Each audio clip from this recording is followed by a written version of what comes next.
Excellencies, ladies and gentlemen, dear participants here in New York and online, welcome to this side event on strategic risk reduction and the NPT.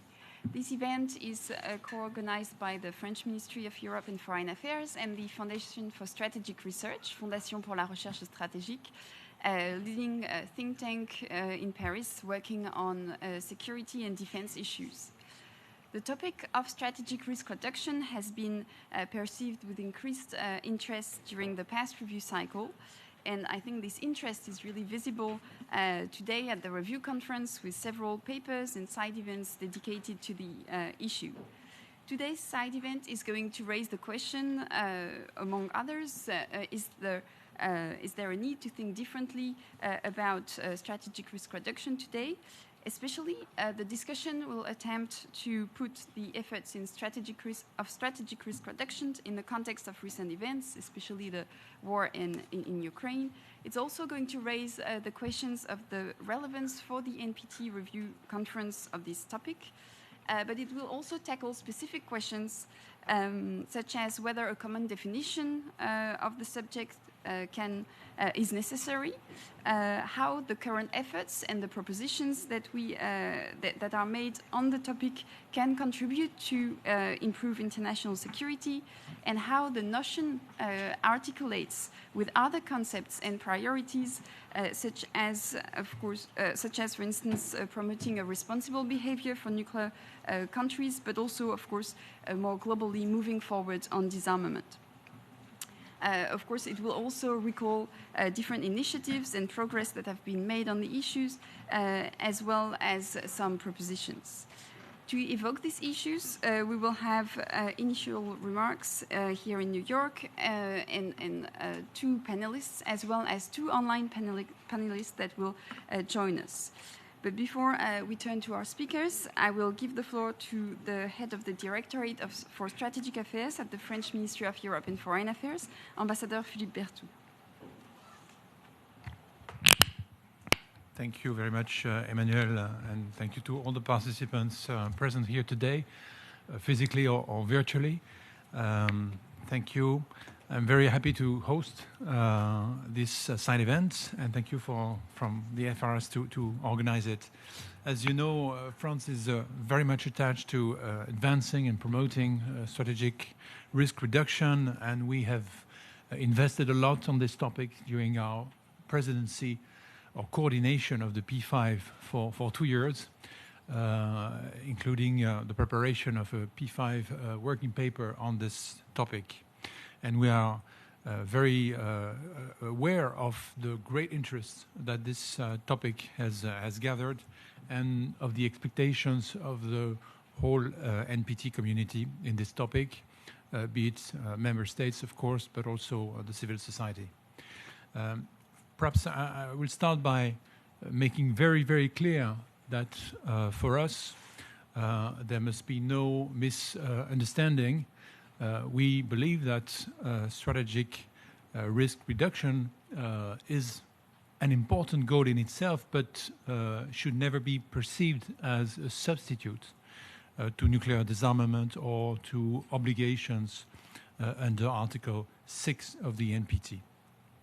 We believe that one feeds into the other, but certainly not without replacing the obligations of all NPT state parties. And I think on that basis, we can move forward and build on this notion of strategic risk reduction. If there's a misunderstanding, then I think we will not go very, very far.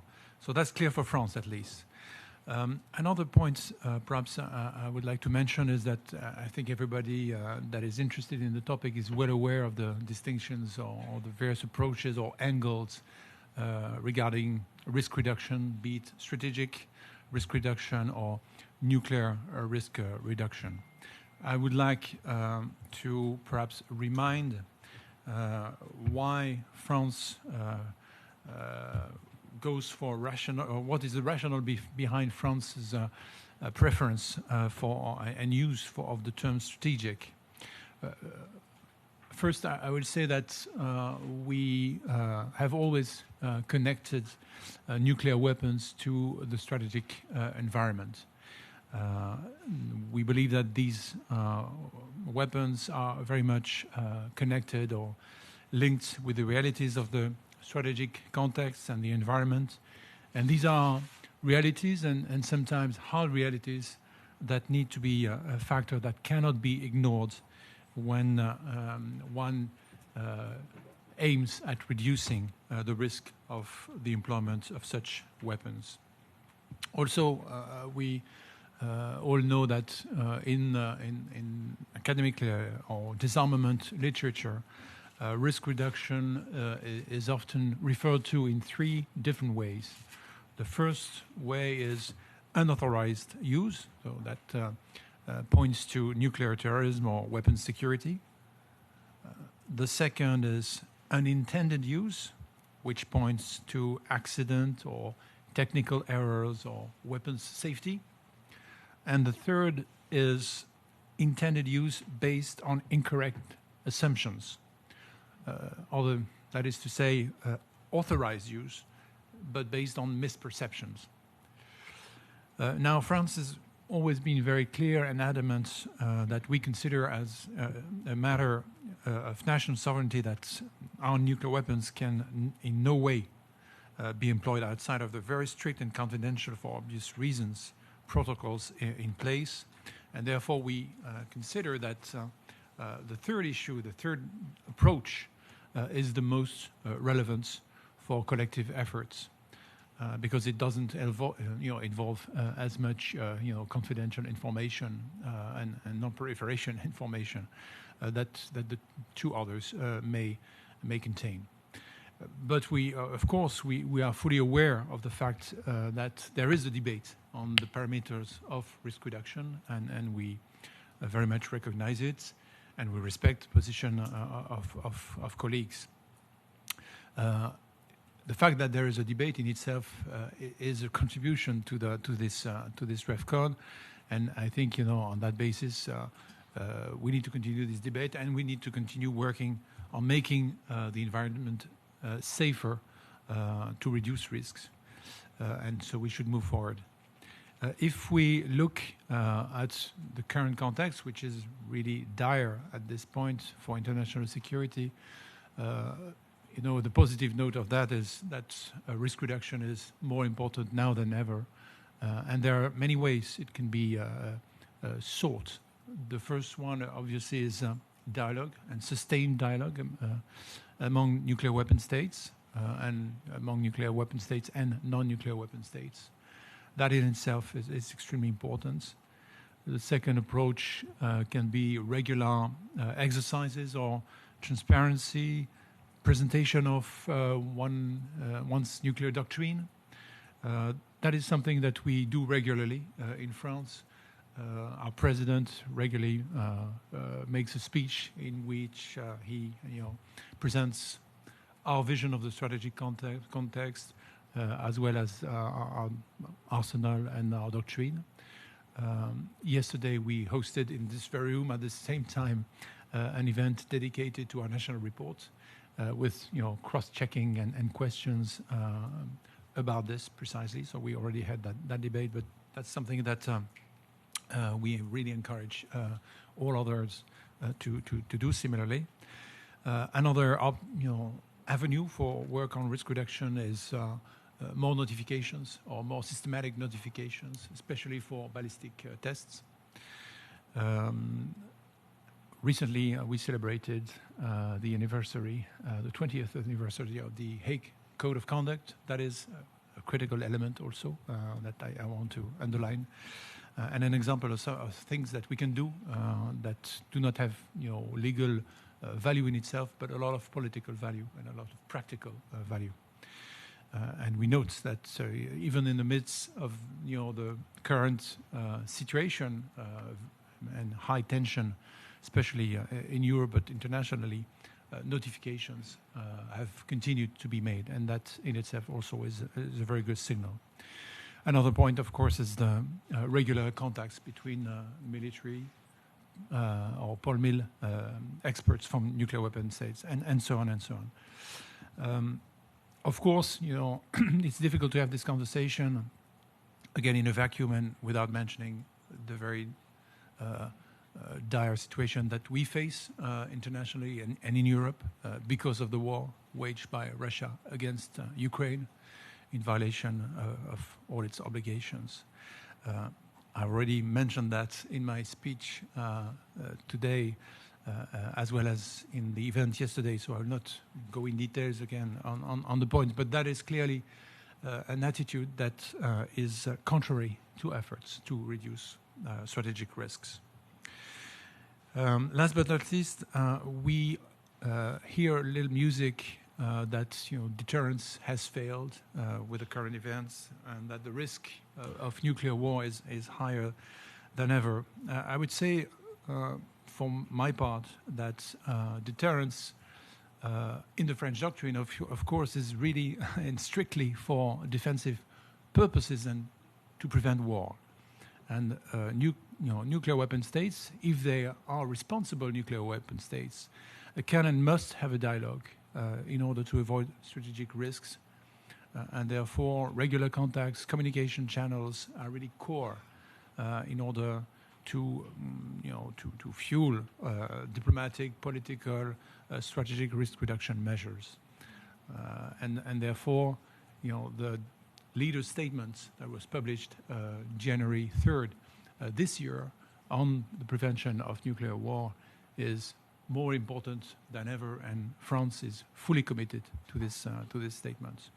So deterrence is part of strategic stability, clearly, along with arms control efforts, of course. I think this topic for the RevCon is one of the very promising topics on which we can build bridges. I mentioned already the P5 paper on strategic risk reduction. It's a paper that is open for discussion, of course. And in the P5 format, the discussions, although perhaps at a more technical level than would have been expected had this war not been triggered, these discussions will continue on the margins of the RevCon, because we believe that they are really indispensable. We also are extremely thankful to the NPDI and to the Stockholm Initiative for having also embarked on this notion and brought forward a lot of very, very interesting ideas and notions in order to enrich this discussion. And we also know that beyond these groupings, there are also a lot of ideas and appetite to discuss this topic, and that's extremely important. And there's a lot of hope that this NPT RevCon can be really a step ahead on this topic. It will, of course, require more than a RevCon and a series of discussions during the RevCon to fully explore all the ramifications of this notion. But certainly there's something that we need. We've already had these discussions on this topic over the recent years, but we can make a step during the RevCon and continue these discussions as we prepare for the next review cycle. So I hope we can go beyond the differences that we have on how we assess the international environment and the responsibilities of the current situation. I really hope that we can be as practical as possible to identify concrete steps that will make a difference in the real world. And this panel, I hope and I'm sure, will be one of these important contributions where we can also prepare for the future and prepare a safer world for all. Thank you very much. Thank you very much, Ambassador Bertoux. Now we're going to turn to the panel, and I'm going to start with Mr. Garret Martin, who is Deputy Director for Nuclear Policy at the UK Ministry of Defence. We are very grateful for that you accepted the invitation to speak in the panel, because of course the UK has been also pushing strongly with France to include strategic risk reduction, especially in the work streams of the P5. So it's very interesting to also hear your perspective, please. Thank you very much indeed. Thank you very much, and good afternoon, ladies and gentlemen. I'm very grateful for the opportunity to come here today and say something about the UK position on strategic risk reduction, a topic which I expect will feature very prominently in our deliberations over the next 4 weeks. And the UK recognises our responsibility to work collectively to reduce the risk of nuclear conflict. In our recent Integrated Review of Security, Defence and Foreign Policy, published around 18 months ago, that document in itself was part of our contribution to openness on our doctrine, but also stated that we would continue to work internationally to reduce the risk of nuclear conflict and enhance mutual trust and security. The UK is committed to championing strategic risk reduction and seeking to create dialogue among states possessing nuclear weapons and between states possessing nuclear weapons and non-nuclear weapon states in order to increase understanding and reduce the risk of misperception and miscalculation. And I'd like to say that recent events have underscored the importance of that work. We consider this especially relevant given the significantly changed security environment following Russia's unprovoked and unlawful war against Ukraine.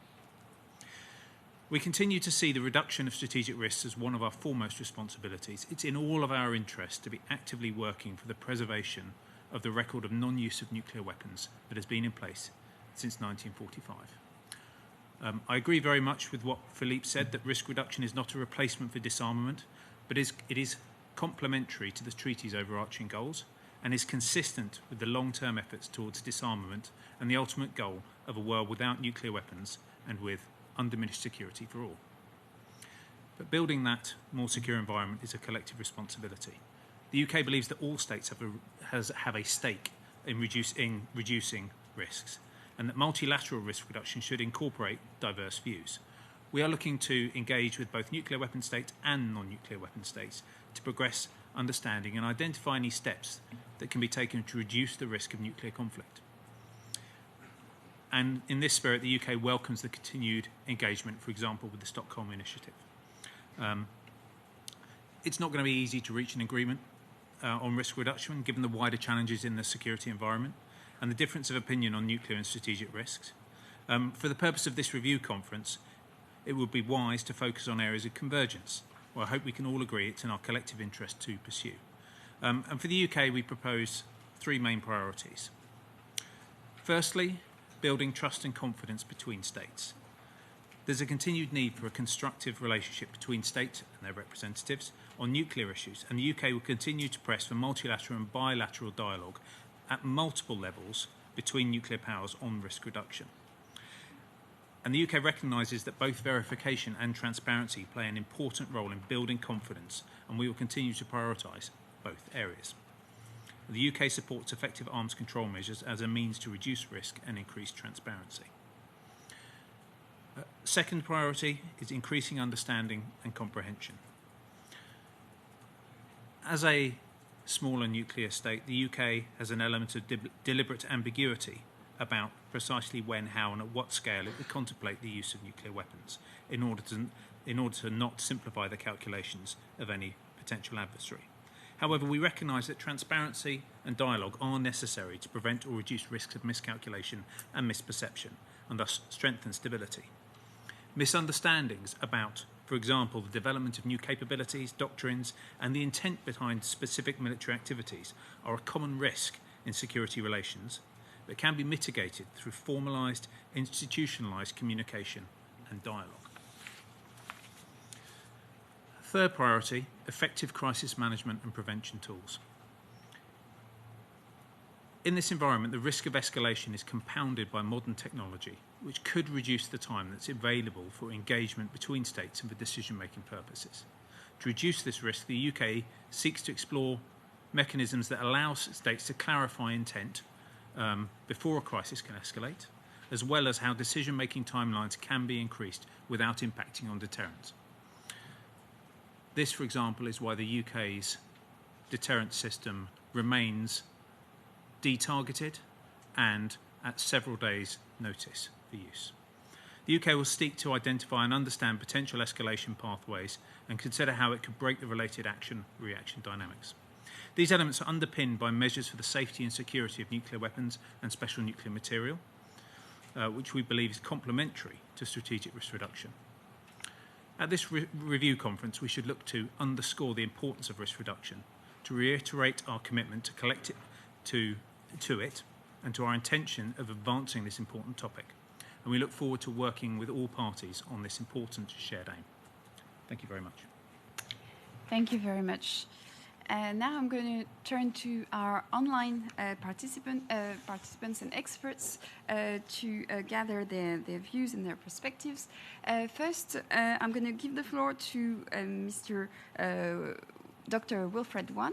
Dr. Wilfred Wan is the director of the WMD program at CIPRI. Previously, he worked as a researcher at UNIDIA, where he wrote and worked extensively on the topic of risk reduction, and I would really encourage everybody to read Wilfred's work, which I believe is really a reference on the issue. And with that introduction, Wilfred, you have the floor. Thanks, Emmanuel. I hope you can hear me okay. Thanks for the very kind introduction and to the organizers for the invitation. So my remarks will start with some broad comments on risk reduction, and then I'll dive into the specific concept of strategic risk reduction and how I think it links to the approach towards strategic stability undertaken by the US and the Soviet Union during the Cold War. And then I'll discuss some limitations with the strategic risk reduction concept in the current era, and including how these should be addressed or complemented by other efforts. To start with, risk reduction is about reducing the possibility of nuclear use. And as some of the other speakers have already said, it's certainly not a substitute for nuclear disarmament. However, risk reduction activities can facilitate the type of trust and confidence building and cooperation necessary for disarmament progress. Many actions discussed under the rubric of risk reduction, for instance, are listed in Action 5 from the 2010 NPT Review Conference final document as related to progress on the steps leading to nuclear disarmament. For today's discussion, I'd highlight points D in Action 5, which refers to states discussing policies that could prevent the use of nuclear weapons and eventually lead to their elimination and lessen the danger of nuclear war, and point G, in which states can further enhance transparency and increase their mutual confidence. So I think the concept of strategic risk reduction aligns with these objectives. As mentioned, it does kind of focus somewhat narrowly on reducing the risk of unintentional nuclear war. And in particular, the working paper on strategic risk reduction submitted at this RevCon underlines the desire to limit risks linked to, quote, incorrect assumptions by reducing the potential for misperception, miscommunication, and miscalculation, end quote, in crises and conflicts. So this strategic risk reduction refers to risks linked to interactions among adversaries, to conflict dynamics between them. Focusing on this notion of inadvertent escalation. I think the activities that the United States and the Soviet Union pursued during the Cold War can be seen through the same lens, with the aim to restore or enhance strategic stability and predictability. The diverse set of measures, many of which are actually outlined in the US working paper on strategic risk reduction, fall into a few interlinked categories, and I'll identify four. The first are agreements that recognize the possibility of situations spiraling out of control and a political commitment to address these. This includes the Reagan-Gorbachev Statement of 1985, also the 1971 Agreement on measures to reduce the risk of outbreak of nuclear war. On the latter, I would observe that the orientation of that agreement is somewhat inside out. And what I mean by that is it's an agreement by each side to guard against accidental or unauthorized incidents involving their own nuclear weapons, and then agreeing to notify the other side about these and other incidences, including the detection of their missile warning systems of unidentified objects, or if they find signs of potential interference. So it's about maintaining control over their own nuclear forces. I think this is actually an overlooked aspect in the strategic risk reduction concept, but I'll discuss this more later. That 1971 agreement also contains provisions more tethered to a second category of activity, which is more relationship-driven and at the heart of strategic risk reduction. And this is confidence and security-building measures to facilitate greater transparency around or promote restraints in certain military activities, to outline procedures for notification or signaling or further inquiry to head off conventional confrontations that could otherwise escalate. And this is the Crisis Prevention and Management Toolkit that includes hotlines, INCSI Accords, the DMA agreements, led to the comprehensive framework of the Vienna documents in the OSCE. This also includes nuclear risk reduction centers in Washington and Moscow, which were also established to fulfill information exchange requirements linked to arms control treaties. And so that's the third category of activity. Arms control treaties and frameworks and agreements that restrict capabilities or their deployment to head off technological or arms racing and to create a balance on either side through mutual restraints and level of numerical parity. The negotiations, conferences, and summits linked to the long run-up to some of those treaties fostered dialogue around broader strategic concerns, and that's the fourth category of activity that I would identify. Essentially, this dialogue was to outline the parameters of deterrence and strategic stability, and if not come to mutual understanding about all aspects, at least recognize each other's perspectives and priorities. So all of these different categories of activities worked together and contributed to risk reduction and some level of stability during the Cold War. I think the approach is relatively sound, and the categories dovetail broadly with the three elements of strategic risk reduction identified in the working paper. I do think, though, in today's context, the issue is one of scale, of pace, and arguably focus. I would posit that the foundation for strategic risk reduction, strategic stability, is more elusive than ever. The risk picture has evolved and has become more complex, as has the nature of deterrence. Developments at the regional level reflect and feed into the global level, impacting on capabilities, threat perceptions, and the overall strategic calculus. And as a result, notions of deterrence stability, of strategic stability, and the notion of a common understanding of strategic risks are being challenged. And this is especially the case as technological developments threaten to undermine the other side's nuclear capabilities and take away an adversary's ability to respond. So simply put, there are more pathways to misperception, miscommunication, and miscalculation. In addition, I think inadvertent escalation shouldn't be considered only in the context of, quote, intentionally unsafe, hazardous, or dangerous actions. Accidents, unforeseen incidents, malfunctions, errors, etc., can similarly drive escalation, as we saw through the history of close calls chronicled during the Cold War. And this is also quite relevant now, given technological developments, including in cyberspace. This suggests that even in the context of a framework based on relational dynamics, that there's the utility of unilateral risk reduction actions, not just in restraint, but in safety and security, as highlighted in some of the Cold War era agreements that I mentioned. And finally, there remains the possibility of deliberate nuclear use in the context of adversarial relations, especially as strategic decisions contribute to the development of capabilities that seem to be more usable on the battlefield. I think in many ways what is happening in Ukraine underlines both the utility and limitations of a strategic approach to risk reduction, and I can talk about that more during the Q&A.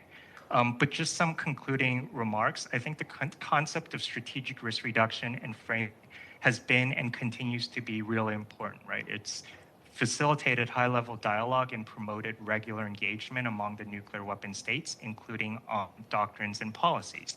And strategic risk reduction can help to change nuclear thinking as states consider how behaviors and developments and capabilities can be interpreted in a difficult environment.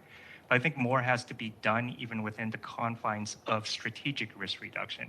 This includes the further elaboration of concepts of safety and security of nuclear weapons, transparency surrounding programs where feasible, and more broadly, unilateral measures that can be taken. states should also look for convergence on activities that can be taken moving forward.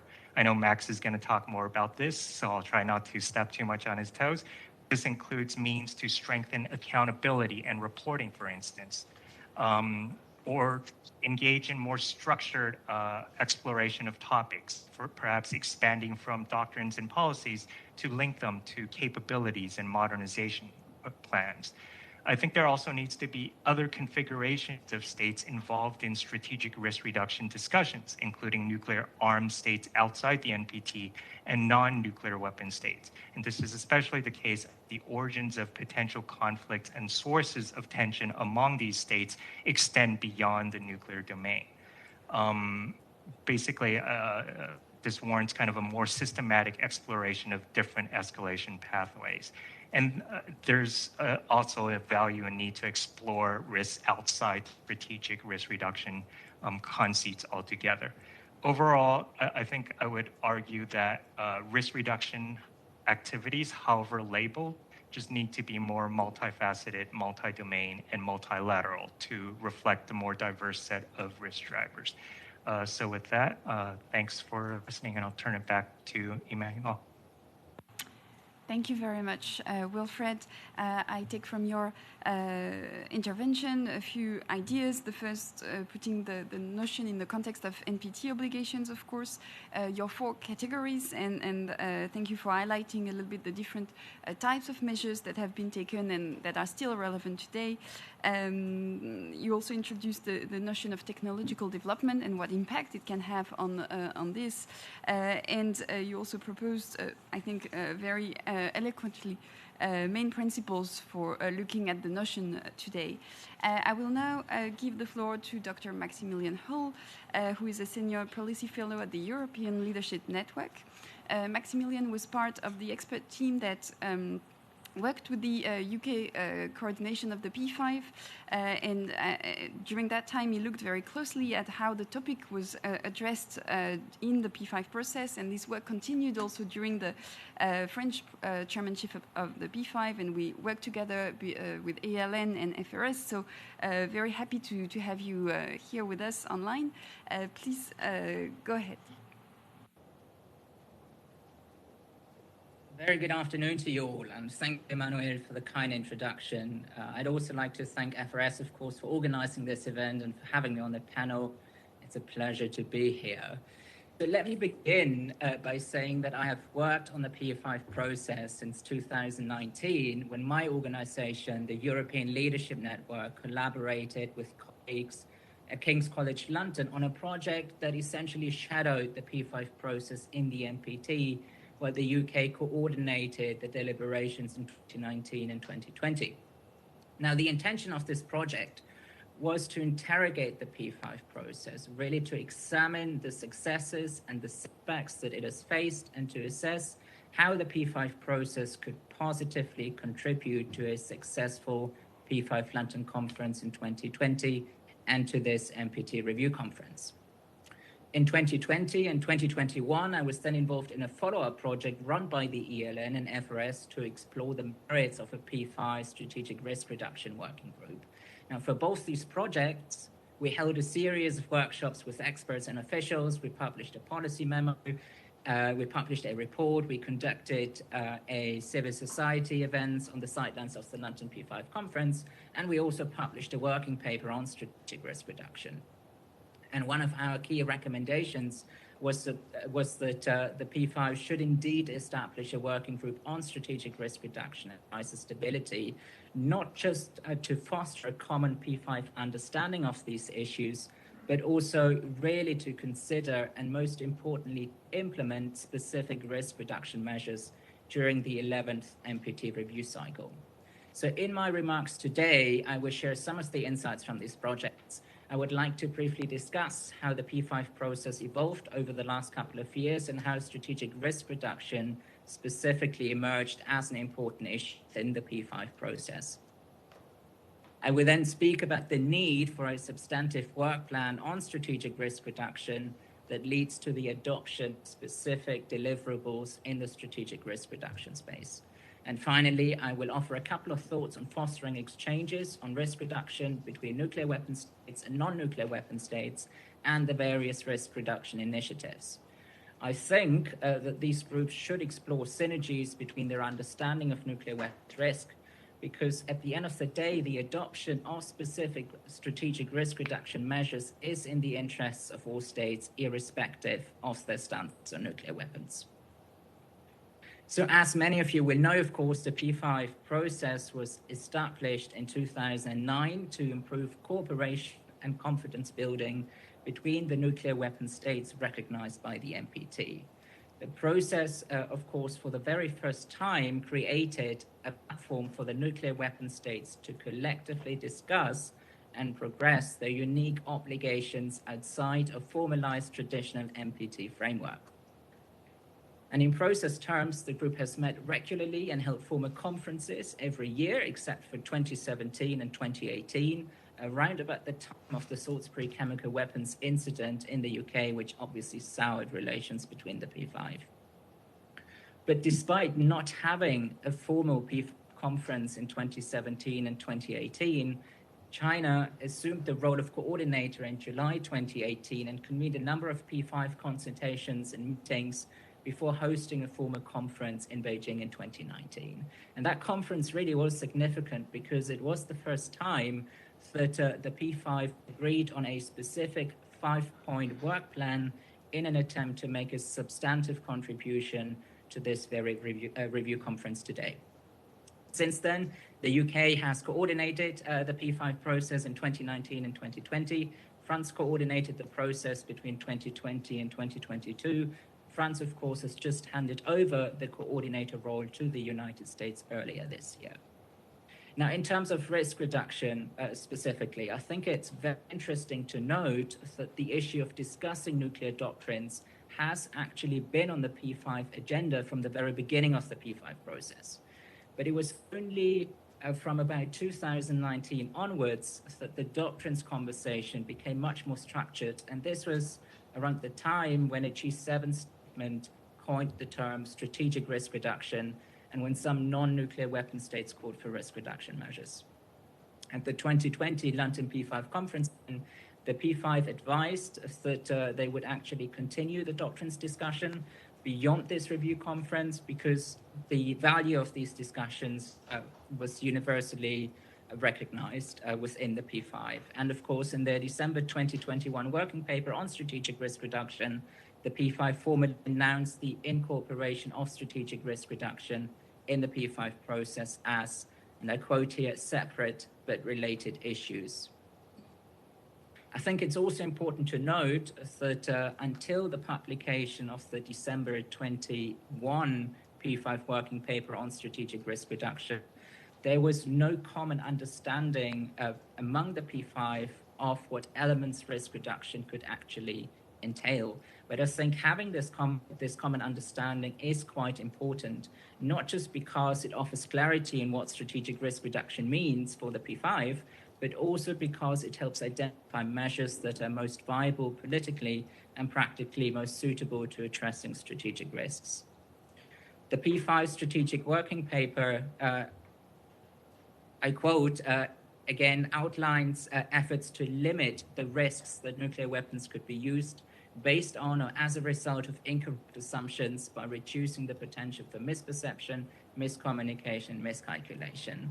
I also realize, of course, that many non-nuclear weapon states seek a much broader conversation about nuclear risks that covers, for example, also the unauthorized use of nuclear weapons, such as the issue of weapon security and unintended use of nuclear weapons, such as preventing accidents or technical error. I do believe that now that there is a dialogue process on strategic risk reduction in place within the P5 process, it's critically important that the P5 move forward and engage in a substantive program of work on specific strategic risk reduction measures that could be adopted in the short term, in the medium term, and in the long term. I think P5 should also present implementation roadmaps for these measures. And of course, having this work plan matters more right now than ever in light of the current security environment, in which, of course, many states are deeply concerned about President Putin's nuclear rhetoric in the Ukraine war, which is at odds with his reassurance the nuclear war cannot be won and must never be fought. So the P5 should, through their strategic risk reduction working group, I would argue, address strategic risks as comprehensively as possible along the doctrinal and escalatory pathways to nuclear use. I think the P5 could do this by retaining, formalizing, and developing policies of restraint and transparency. And I very much welcome in this regard the British, French, and US joint paper on principles and responsible practices for nuclear weapon states. And I would hope that China and Russia offer similar thoughts on responsible nuclear weapon state behavior and adopt measures of restraint. This is why, in the short term, the P5 Strategic Risk Reduction Working Group should, in my view, urgently address a number of questions, including, first off, what actions, deployments, or behaviors could lead to misunderstandings or miscalculations that could trigger or exacerbate a crisis? Second, what are the implications for strategic stability of various kinds of systems, such as non-nuclear systems, nuclear systems, novel systems? Finally, what do the P5 regard as the principal threats to strategic stability today? In terms of other short-term measures, the P5 should, on one hand, also share with non-nuclear weapon states past and present agreements that relate to risk reduction. So, for example, agreements on alert status and missed launch notifications. I think this wouldn't just increase transparency, but it would, of course, also help to identify gaps on where more could be done in the risk reduction space. On the other hand, I believe the P5 should also consider the establishment of a P5 Risk Reduction Center. A P5 Risk Reduction Center would lessen ambiguity through transparency and information exchange, including through a P5 hotline. And at the very least, the P5 must ensure that existing bilateral hotlines are operational and used throughout this period of heightened geopolitical competition, and they must ensure that exchange through the P5 process continue.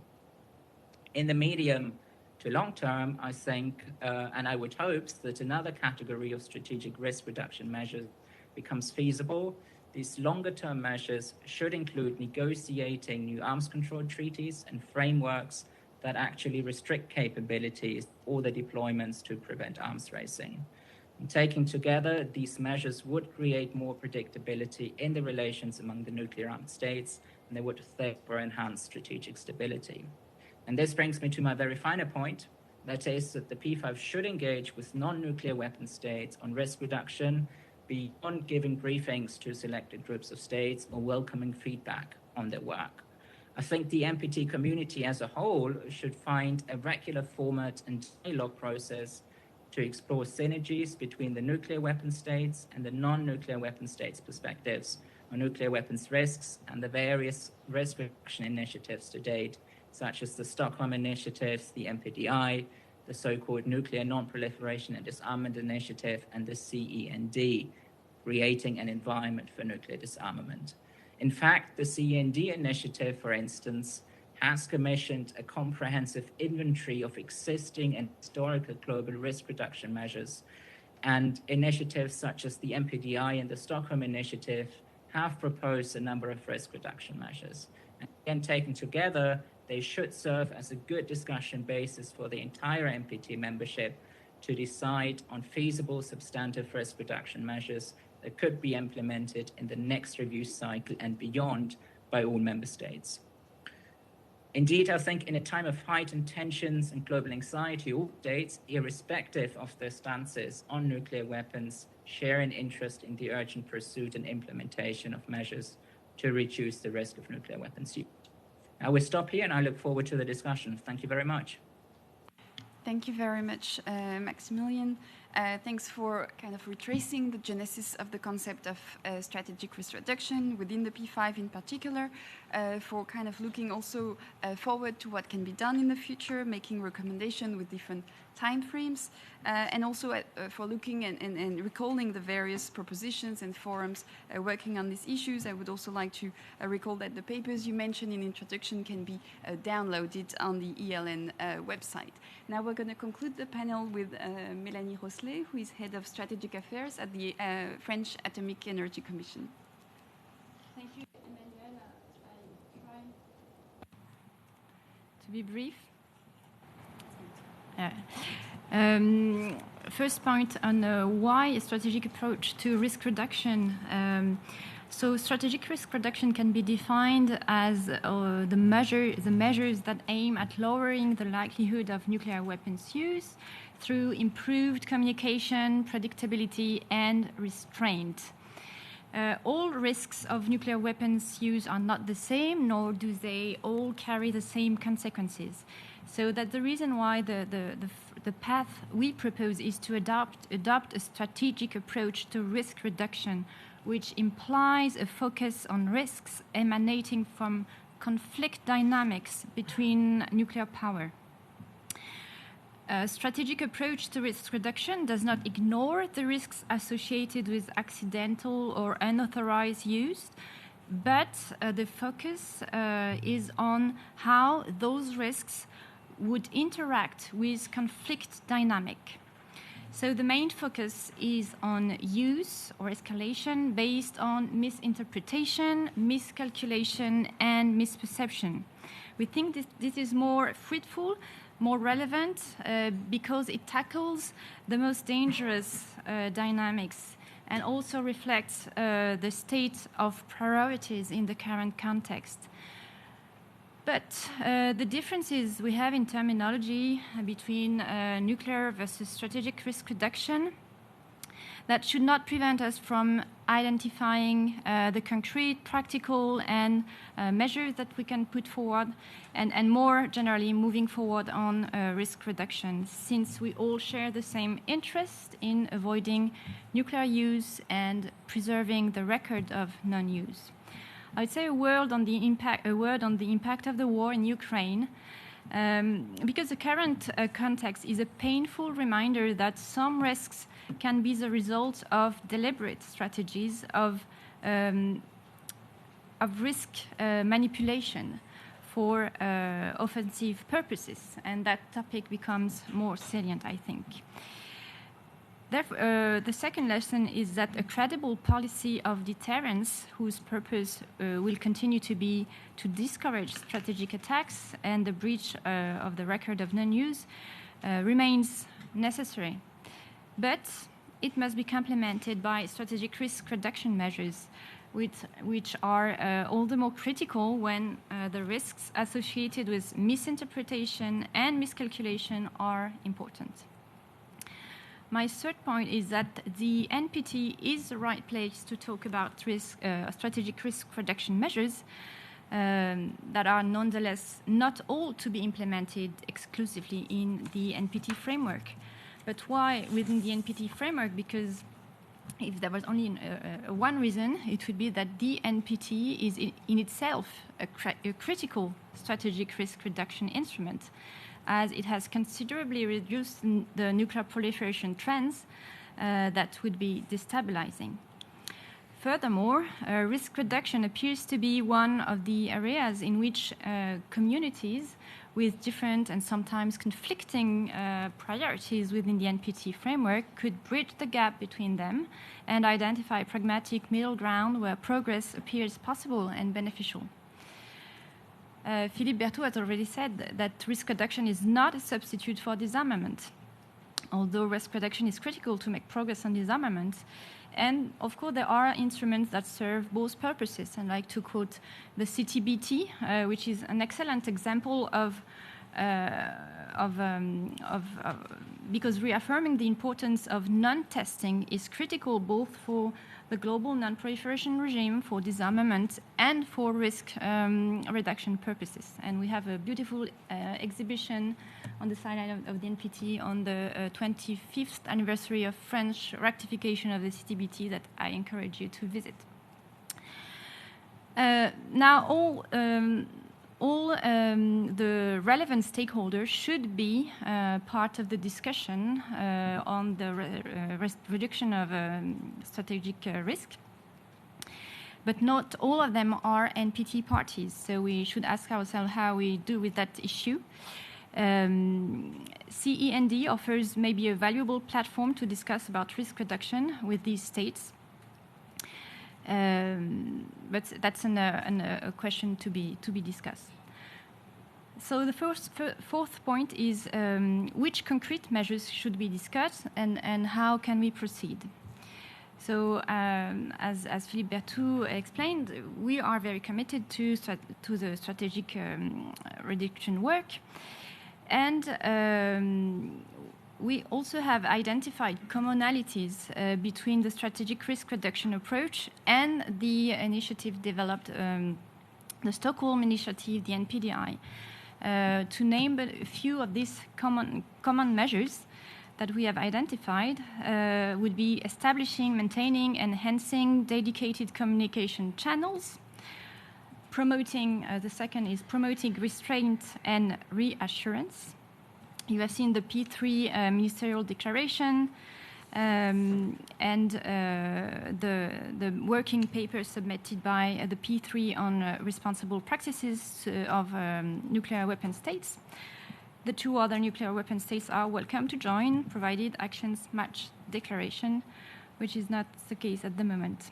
The third line of action would be to continue to engage in further work and structural dialogue on doctrines and nuclear policies among nuclear weapon states. Engaging with the NPT community on our arsenals and doctrines in a transparent manner, including through comprehensive national reports. Providing robust negative security assurances. Pursuing dialogue among nuclear weapon states on strategic stability issues. I'd like to mention another small step towards strategic risk reduction, which is that the P5 have decided to launch a pilot project to develop a young professionals network of P5 academics at France Initiative, and now it's jointly implemented with the US chairmanship of the P5. The network has already had 2 meetings. It's a small step, but every step counts. On the methodology, I will have one caveat, which is that each idea that we will put forward on strategic risk reduction will have to be proved and examined in detail with regards to its impact both on risk reduction and strategic stability, because it is crucial to ensure that the initiatives aimed at limiting nuclear risks do not ultimately and paradoxically increase the risk of war. And for instance, some ideas that seem good ideas are not necessarily good ideas. For instance, de-alerting. Whatever the benefit might prove to be in practice, the de-alerting idea must be weighed against the risk of a competitive re-alerting in time of crisis. By re-alerting, you would send a very strong signal which might in itself bear escalatory risks in the context of an ongoing conflict. So, there might be incompatibilities and trade-offs between different risk reduction measures or between risk reduction measures and war prevention mechanism. The goal, therefore, should be to link the conversation of risk reduction with the conversation on strategic stability. But the rather good news is that historical experience shows not only the feasibility of such an approach, but also the concrete security benefit that can be derived from strategic risk reduction by channeling the behavior of nuclear powers in times of tensions, reducing the ambiguity inherent in certain strategies and behavior, and laying the foundation for international regimes based on operational and strategic restraint and transparency. My last point, I will stop there, is that risk reduction is a collective responsibility. As acknowledged by many non-nuclear weapon states, all NPT state parties have responsibilities when it comes to strategic risk reduction, and we must work all together. There is notion of a responsible NPT stakeholder there to be highlighted and worked. A few measures that all state parties can take: participate in transparency and confidence-building measures, showing restraint, contributing to the preservation and strengthening of the international disarmament, arms control, and non-proliferation architecture. And maybe I'll add another one in the context of the war in Ukraine, is that all countries show determination to impose costs on irresponsible behaviors. That we do not create false equivalencies between behaviors that are not equivalent. Relying on nuclear brinkmanship to change the political or territorial status quo as part of a strategy of compellence cannot be considered to be morally or legally identical to deterrence, which relies on the threat of retaliation for the purpose of self-defense in extreme circumstances only, as practiced by France. So there is a collective responsibility and an overarching approach and a collective work are needed to, for the purpose of strategic risk reduction. Thank you. Thank you very much for kind of stating priorities, emphasizing the logic of strategic approach to risk reduction, recalling the importance of the NPT framework for this exercise, but also reminding the importance of the NPT itself as a strategic risk measure, looking for commonalities between approach, and inviting us to be careful in also assessing the impact of any proposition. We have about 10 minutes for question and answer, so I would invite participants in the room, but also online, to share questions or remarks. We are going to take a few questions. Yes, please. Does this work? Yes. My name's John Hallam, and I'm going to be delivering the NGO statement on risk reduction on Friday and holding a workshop on the 19th also on risk reduction. And I've been rabbiting on about risk reduction for the last 15 years or so, I'm told. It seems to me that no one has quite named the elephant in the room, although various people have kind of come close to naming it, which is, what do we do when we have key decision makers who believe they have literally a divine mandate to make decisions that the rest of us regard as being completely bonkers. And of course this has taken place not only in Russia as of now, but of course a number of times in the United States. And I guess I could end with the quote of Senator Strom Thurmond back in 1983, exclaiming, "The righteous will be raptured to heaven." When we have decisions being made on what appears to the rest of us to be either an irrational or an outright diabolical basis, how shall we respond? And I do not have the answer to this question, so... Thank you very much. Is there another question? Yes, please. Thank you very much. My name is Laura Salmon. I'm actually a colleague of Wilfred Wan's at CIPRI. And I was struck by one of the comments he made, but this is actually a broader question for the panel. And that would be whether there is a way to provide more detail on what kind of unilateral activities that were mentioned in your talk for risk reduction that may be achievable, particularly in the current security environment, because it seems like it would be very difficult for any one country to engage. And which countries might be the best positioned to engage in such activities if they are in fact feasible? Thank you. Thank you very much.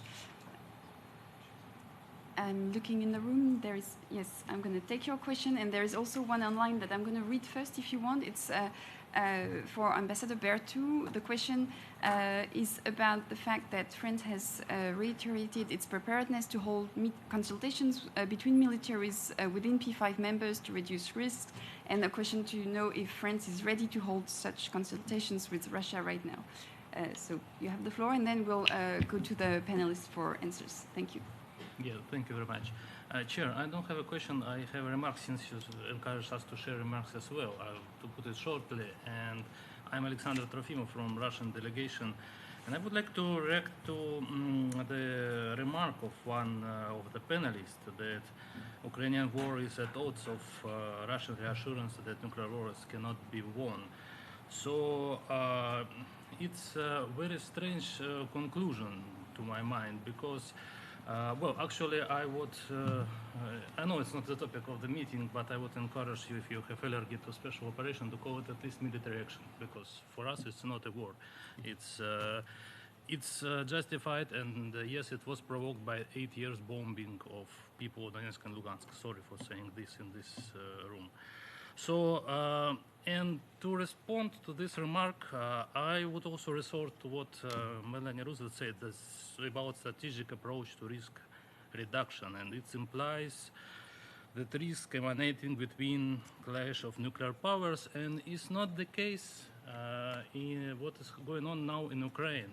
It's Russia's special operation and Ukrainian Nazi forces, and there are no clash between nuclear powers. At least NATO or NATO countries would like to go in. They are already in some way, placing weapons against Russia, but we hope that there will be not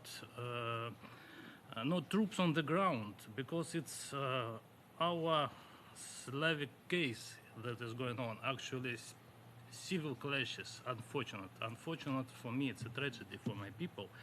So this is what we're trying to say in our statements yesterday, for example, that all this, all what my leadership is saying.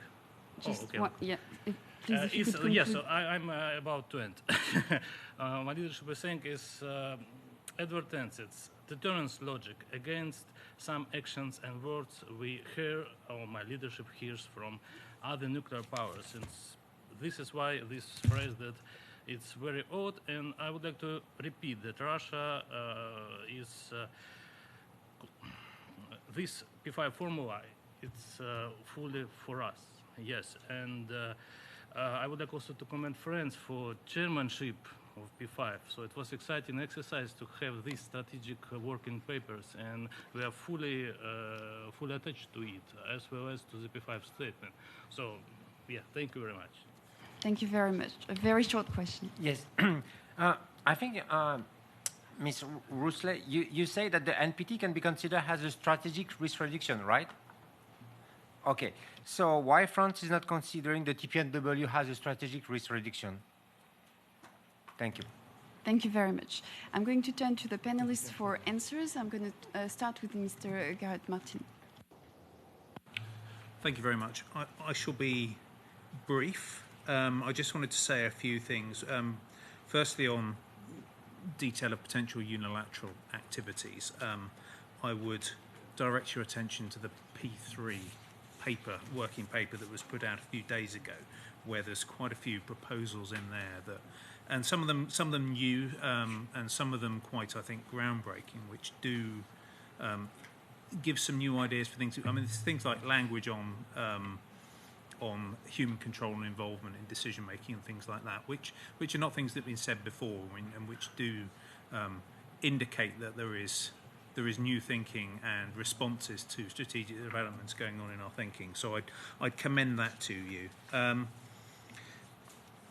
I'll just say briefly on the TPNW, I think the UK's position on this is well known, is that we do not believe that the TPNW has got provides the right answers or a path that really leads to nuclear disarmament in the context of undiminished security for all, and we believe that the NPT is the correct forum for us all to pursue, hence we are all here today. I think I'll stop there. Leave time for others. Thank you very much. Yes, thank you. On the question regarding the continuation or not of discussions regarding our respective doctrines within the P5, and especially with Russia in the current context, I will just point out to the P5 working paper, which remains completely valid, and in which, in the conclusion, it is said that we will continue structured efforts to exchange views on doctrines and risk reduction measures beyond the upcoming review conference through a working group on nuclear doctrines and policies and strategic risk reduction, attended by relevant military and diplomatic experts. So that remains, and Maximilian has already referred to that sentence. That remains on the table as a work stream for the P5 process. Obviously, despite all the good effort that has been, put in order to bring the P5 in a good position for this RevCon, unfortunately, the events regarding the war that Russia has waged against Ukraine prevent us from continuing the P5 process in a business as usual mode. However, as we recognize that strategic risk reduction and exchanges on doctrines are extremely important, and perhaps more than ever in this current context, we will continue this track. And indeed, we are working on having an exchange on the margins of this RevCon within the P5 with diplomatic and military experts to continue the discussion, because it's more relevant than ever. On the TPNW in itself, also, I think our position is well known. The difficulty with the TPNW is that you cannot equate it with strategic risk reduction, because the term strategic is not covered by the TPNW. And when one looks, at least when France looks at the results or the declaration from the first state parties conference of the TPNW, unfortunately, there's no reference or no mention whatsoever of the strategic context, no mention of the war in Ukraine. And that is, I think, very, very strange. So I would stop with that. Thank you very much. I'm going to turn to the two panelists online. Wilfred, Maximilian, if you have anything to add, I'll start with Wilfred, maybe. Sure, I'll be really brief.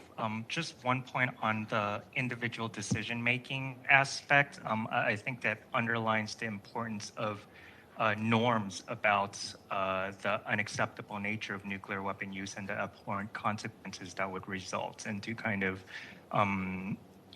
address some of the rhetoric and threats involving nuclear weapons. And I think that's really there's certainly limits to what you can do about the role of individuals at that level. To Laura's question and points, I think certainly the umbrella of activity, even unilateral in this context, is limited for sure.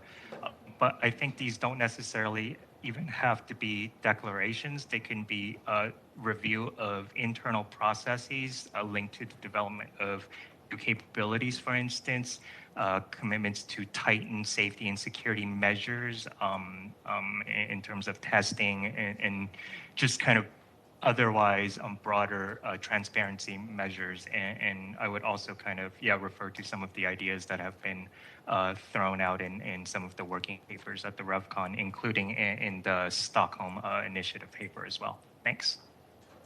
Thank you very much. Maximilian? Thanks, Emmanuel. Yes, perhaps just very briefly in response to the first question on the elephant in the room. What I would say on this is that first and foremost, the international community must stand united, and all parties should exercise utmost constraint and restraint. I would also argue, I think, that the biggest risk in the Ukraine war actually stems from unintentional escalation. So, for example, for example, NATO's actions or Russia's actions could be misinterpreted or misunderstood by the other side, which could then lead to an inadvertent escalation of conflict. I think when it comes to the war in Ukraine, this will also inevitably bring more Russian forces close to NATO's borders, which again fuels the possibility of a close encounter. So I think all of these situations can somehow be diffused through risk reduction, hotlines, and restraint measures. And the final point on this, I'd also say do not overestimate the effectiveness of nuclear threats. I think, yes, absolutely, they are powerful and terrifying, and they are completely unacceptable. But I think it's equally important to take a step back and to the bigger picture, which is quite simply that Russia's nuclear threats have not persuaded Ukraine to surrender. They have not dissuaded the international community imposing economic sanctions on Russia and from supplying weapons to Ukraine. So again, in sum, my message on the elephant in the room would be the dialogue on nuclear doctrines must absolutely continue, but we must also have a broader conversation about the security environment, about how we can ensure that that we create a security environment that works for everyone. Thank you. Thank you very much. I will conclude this event with a few personal elements that I take off from the discussion. The first one is that the question of definition is important to kind of avoid transforming the notion into some form of catchphrase, but that it should not be a blocking factor to progressing in various directions and in various ways. The fact that there is a clear relevance with the NPT as the notion addresses at least the first and the second pillar very clearly, but that it should maybe the strategic risk reduction in general should be discussed in various forums, if only to make sure that all countries having nuclear weapons are involved, that the war in Ukraine has an impact on how the notion is seen and perceived and what the priorities might be, and that, of course, practical step forwards are necessary at the technical level, but also simply by preserving dialogue and having some transparency. For more on the issue, I would also invite you to read the paper that was published today by my colleague at FRS, Benjamin Haute-Couverture, which is really having a very comprehensive look on this notion. I will now thank our speakers and panelists here in New York and also, of course, online, as well as all the participants to this discussion, and wish you a very good afternoon here in New York and the rest of the day for people online. Thank you very much.